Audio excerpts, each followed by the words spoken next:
5 tensions you need to release to attract abundance.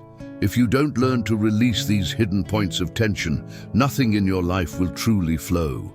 You might have great ideas, clear goals, even take action with discipline. But if you're still stuck in these invisible blockages, everything will feel heavy, slow, stuck, as if life keeps holding you back. But the truth is, you are the one holding on to life too tightly. This kind of tension isn't just physical. It lives in the anxiety that drains your days, in the fear that paralyzes your decisions, in the self-doubt that sabotages your progress. It shows up when you compare yourself to others, when you feel guilty, when you silently pressure yourself to be more, do more, prove more. And the most dangerous part? It disguises itself. You think you're just being responsible, cautious, realistic. But what you're actually doing is feeding the resistance that blocks abundance from reaching you. That's why this video matters. That's why it's urgent. Because if you don't release these internal chains, you'll keep overworking for underwhelming results. You'll keep chasing what should already be finding its way to you. Today, I'm going to show you 5 specific tensions that are draining your energy and blocking the natural flow of abundance in your life. And more importantly, I'll show you how to begin letting them go, one by one, in a way that's simple, grounded, and powerful. If you're tired of the fight, but still believe there's something greater waiting for you, then this video is exactly what you need right now. Stay with me until the end, because maybe, just maybe, the one thing missing in your life is learning how to relax. Anxiety. When you're anxious, your mind is living in the future, trying to control what hasn't even happened yet. Anxiety is one of the biggest energy drains of our generation. It doesn't just wear down your body and mind. It disrupts the natural flow of life. When you're anxious, your attention is stuck on all the what-ifs. What if it doesn't work? What if I lose? What if I fail? This constant focus on the future creates a vibration of resistance, tension, and scarcity. Energetically, what you're really saying is, I don't trust. And where there's no trust, there's no space for abundance to flow. More than 2,000 years ago, the Stoic philosopher Seneca warned us, we suffer more in imagination than in reality. And that's exactly what anxiety is. Projected suffering. Created by anticipation, it traps you in a mental prison where everything feels like a threat and everything could go wrong. And in this state, no matter how badly you want to grow, thrive, love, or create, your energy stays blocked. Because anxiety keeps whispering, it's not safe, you're not ready, you're not good enough. But here's the shift that changes everything. Relaxing does not mean being irresponsible. It means trusting the process. It means choosing presence over fear. It means remembering that the only place where abundance can flow is in the now. And this isn't just theory. People who've achieved incredible things have learned how to master anxiety, not by ignoring it, but by retraining their minds to stay grounded in the present moment. Take Oprah Winfrey, for example. She often shares that the secret to her journey has been learning to deeply trust life and stay present. She practices daily meditation and speaks openly about how she had to stop fighting time and the future. You have to make peace with the present, or nothing grows. Another powerful example is Olympic gold medalist Michael Phelps. Throughout his career, he battled anxiety and extreme pressure. What changed his performance wasn't just training. It was learning to incorporate breathwork, meditation, and visualization. He trained his mind to calm down before every race. That's what allowed him to enter flow state, where the mind and body operate in perfect harmony with the now. Spiritual teacher Eckhart Tolle, author of The Power of Now, puts it simply, anxiety is the result of being too much in the future. Guilt is the result of being too much in the past. Real life happens in the now. And this is where spirituality, ancient wisdom, and modern neuroscience align. Presence lowers cortisol, clears the mind, and opens the space for intuition and creativity, essential ingredients for a life of abundance. So how do you start? Simple, but deep breathe. Notice the now. Give your full attention to this very moment, even if it's something small. And when anxiety shows up, ask yourself, what can I do right now? And if there's nothing to do right now, relax. The universe works better when you stop trying to control everything. Abundance doesn't respond to pressure. It responds to trust. And trust begins with the courage to let go of the future and live the present on purpose. 2. Fear is the root of all blocks. Fear of failing, fear of not being enough, fear of losing. And where fear exists, surrender can't. Fear is the most primitive emotion we carry, and also the most paralyzing. It doesn't just push us away from what we want.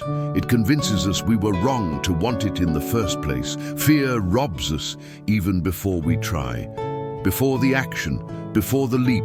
And what fear craves more than anything else is control. It wants guarantees. It wants a full map before it takes the first step. But life, by its very nature, never gives us that kind of certainty. Life is built on movement, risk, trust. That's why where fear exists, surrender doesn't. And without surrender, there's no manifestation, no miracle, no flow. The Stoic philosopher Epictetus said it thousands of years ago. It's not things that disturb us, but our opinion about them. That's exactly what fear is, an opinion, a mental interpretation of what might go wrong, but it's not reality. The problem is, when you believe too deeply in fear, you close off. And when you close off, you also block everything trying to reach you. Love, opportunities, creativity, abundance. Now here comes a truth that's uncomfortable, but also freeing. You're never going to get rid of fear completely, but you can learn how to relax in its presence. You can take action even when it's there, and that is the key. So many people we admire have done exactly this. Will Smith, in his autobiography, opens up about how fear followed him through his entire career. Fear of failure, fear of disappointing others, fear of not being good enough. But he also shares how he made a conscious decision to run toward fear, not away from it. Everything you want is on the other side of fear. He learned to use fear as a signal for growth, not a warning of danger. That internal shift is what allowed him to reinvent himself time and time again, as an actor, a musician, and a human being. Brené Brown, a renowned researcher and best-selling author on vulnerability, teaches that the fear of not being enough is one of the biggest saboteurs of our potential.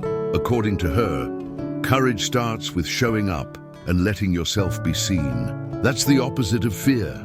It's voluntary exposure to risk, not because you're certain of the outcome, but because you trust the process, because you're done waiting for guarantees. Even in the spiritual realm, this idea runs deep. In the Gospels, Jesus often repeated the phrase, "Do not be afraid," not as comfort, but as a calling. Faith isn't the absence of fear, it's the decision to move despite it. So how do we actually practice that? It starts with acceptance. Recognize fear without judgment. Get curious about what it's trying to protect, and then ask yourself, what's stronger in me right now? The fear of failing or the desire to grow? Then practice surrender. Take small steps even when you don't know how it will turn out. Breathe deeply and say to yourself, I trust. Life is working in my favor, even when it doesn't look like it. And little by little, fear loses control. Not because it disappears, but because you stop submitting to it. Abundance only appears for those who have the courage to surrender. And surrender only shows up when you relax your need to know everything in advance. Because deep down, you already know what to do. Fear's just trying to convince you otherwise.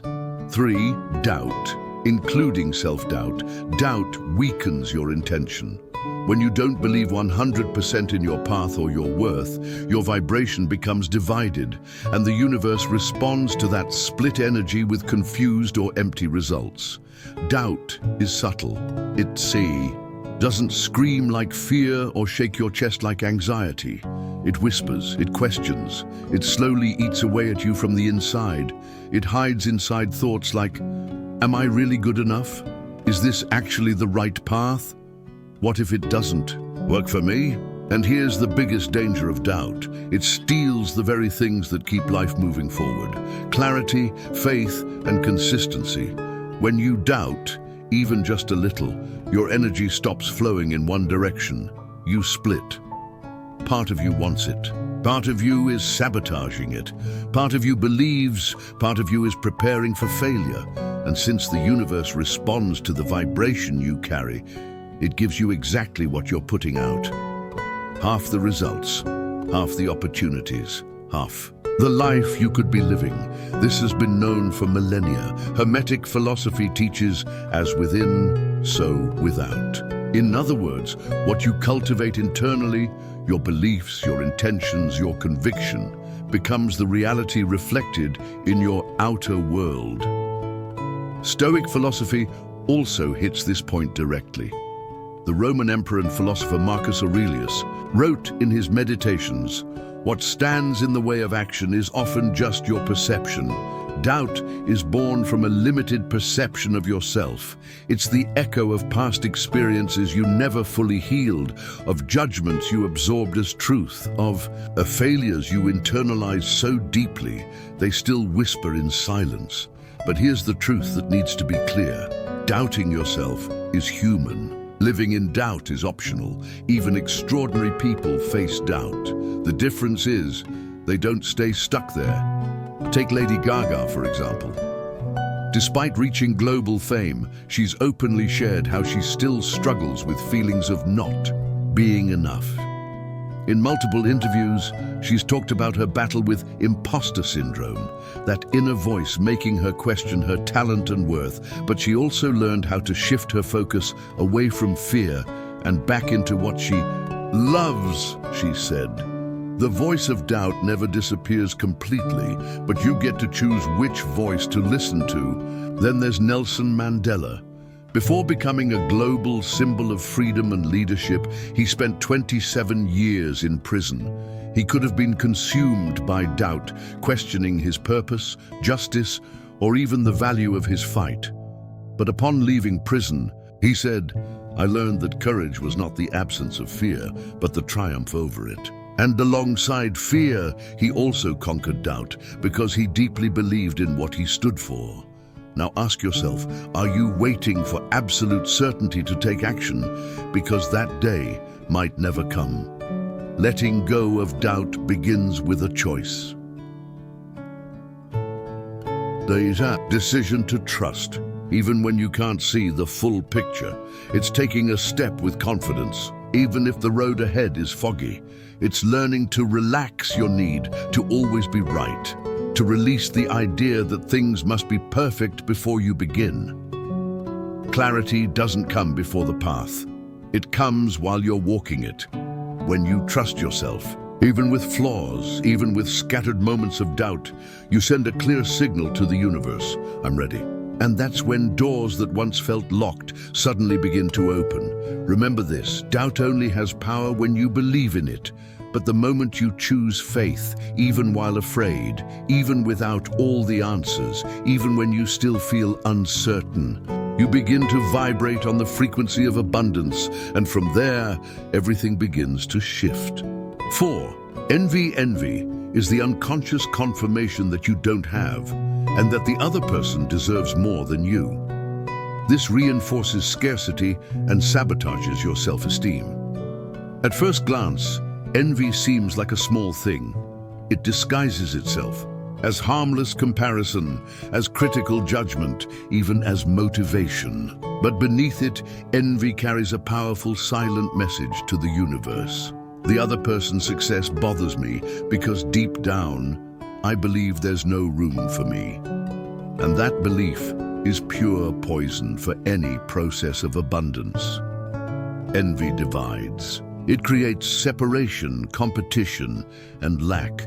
When you look at someone else's success and feel pain or resentment, you're vibrating the exact opposite of what you want to attract.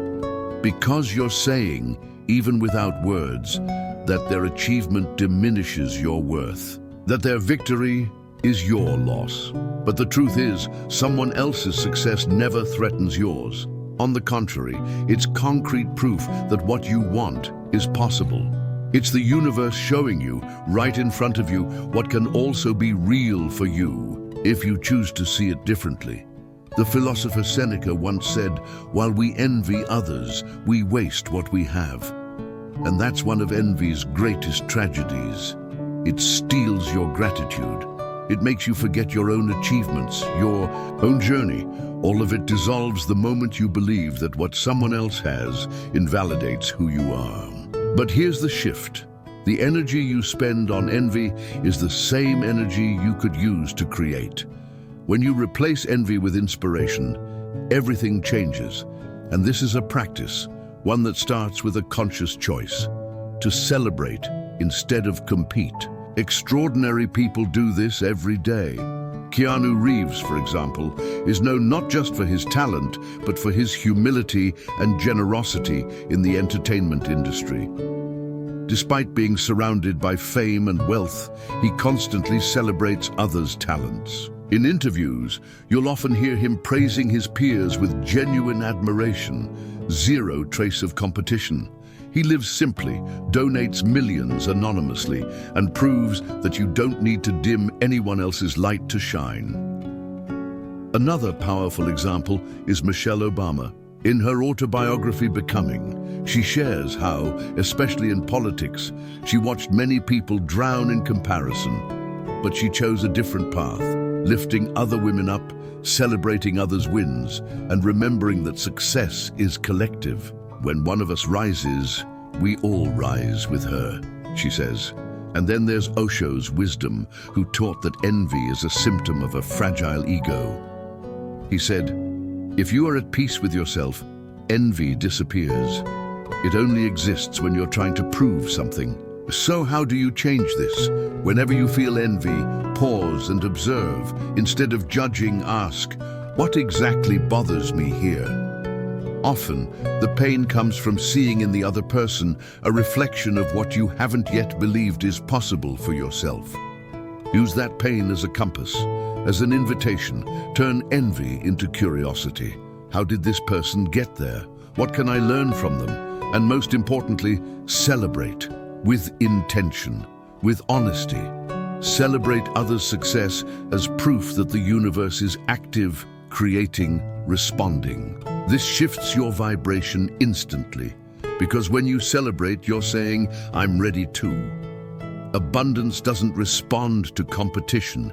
It responds to harmony, to genuine joy, to the quiet certainty that what belongs to others doesn't deny what belongs to you. When you release envy, you dissolve scarcity, and in that open space, abundance finally finds its way in. 5. Guilt. Those who feel guilty don't allow themselves to receive. Without even realizing it, you might be rejecting opportunities because you believe you don't deserve them. Guilt is one of humanity's most treacherous emotions. It doesn't just weigh you down, it paralyzes you. Guilt whispers silently that you are unworthy, that you can't be happy, can't prosper, can't move forward, because you carry something wrong inside. And this internal judgment, even if unconscious, is an invisible barrier between you and abundance. When you feel guilty, you sabotage yourself. You cancel plans, reject opportunities, stay in relationships that diminish you, accept jobs that exploit you, because deep down, you believe that's all you deserve. Guilt makes you live in debt to yourself. And the truth is, there's no space to receive when you believe you must endlessly pay for something in the past. But here's the key. Guilt is useless when it doesn't serve transformation.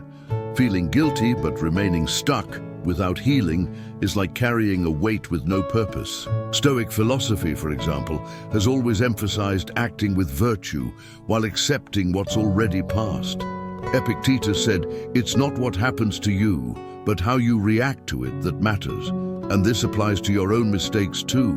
If you've already understood, if you've already changed, then punishing yourself endlessly isn't virtue. It's vanity disguised as morality. You're not becoming better by punishing yourself. You're just pushing yourself further away. Buddhism also teaches that guilt is a form of prison, that clinging to past pain prevents the present from flourishing. The lesson is clear. Self-forgiveness is an essential act of compassion to free yourself from suffering, and remarkable people have walked this path.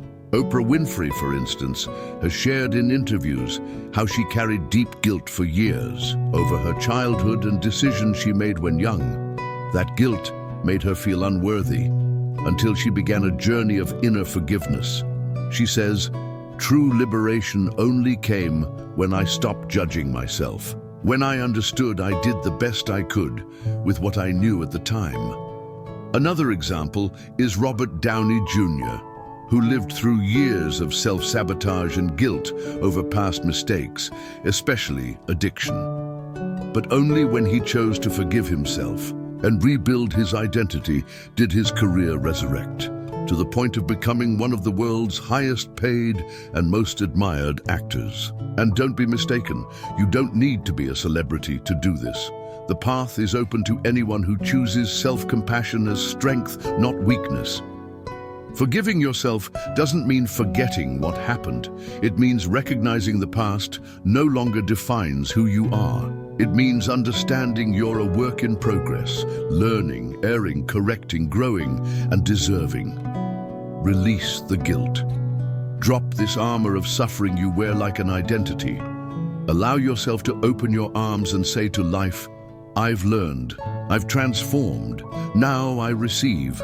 Because abundance doesn't demand perfection. It demands presence, openness, and worthiness. And all of this begins when you realize you don't need to punish yourself to prove you've changed. You are already worthy. Now it's time to live like it. If this video touched something in you, take a deep breath for a moment. Acknowledge the courage it takes to seek this kind of transformation. Not everyone is ready to look inward and identify what needs to be healed, released, or transformed. But you've made it here, and that says a lot about who you are. Now the responsibility is in your hands. This isn't about controlling everything or being perfect. It's about living consciously. It's about relaxing the inner tensions that block the natural flow of abundance and allowing the best to come to you without resistance, without fear, without rushing. If these words made you reflect, share this video with someone who needs to hear it. Spreading this message is an act of love, and it might transform more lives than you imagine.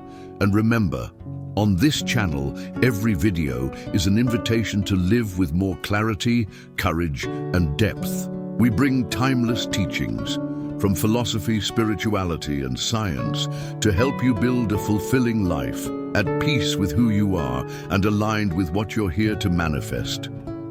Abundance is already around you. Your only mission now is to allow yourself to receive. See you in the next video.